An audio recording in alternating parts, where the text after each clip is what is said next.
Another $2.2 billion. That's how much educators and administrators say schools need in an aid increase next year just to get by. Wow, the Educational Conference Board released its school finance report today. CBS 6's Jennifer Lukey joins us live from our Capitol newsroom. And Jen, that $2.2 billion would go on top of the $24 billion schools got last year, right?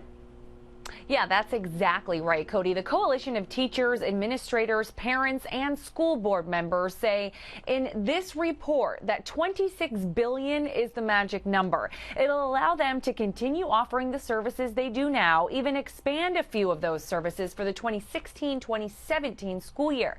Whether they get that kind of cash, though, remains to be seen during the state's budget process. Schools say they need an increase in funding from the state because it's very likely they won't get one at the local level. Most people who hear about the cap, they hear the 2% cap.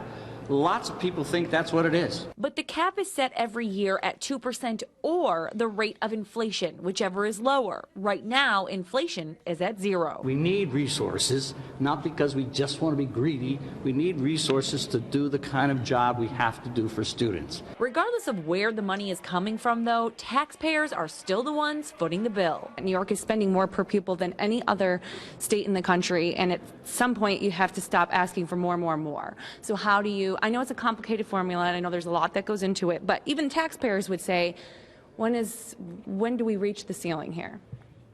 Well, there are a lot of reasons why our costs are at the level that they are. We happen to be in a geographic area of the United States that cost of living is a whole lot higher than any place else.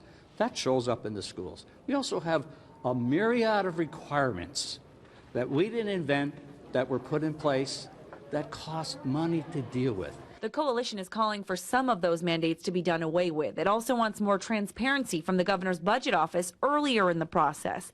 Last year, districts didn't get an estimate as to how much they were going to get until very close to budget votes. Having those state aid numbers proposed by the governor helps make the choices that communities need to weigh more real for voters and teachers and parents. And right now, parents need as much information as they can get. They see a climate, again, that where teachers are uncertain as to what the future is, schools that are uncertain as to what kind of economic support they will receive, and they see that that is interfering with their learning.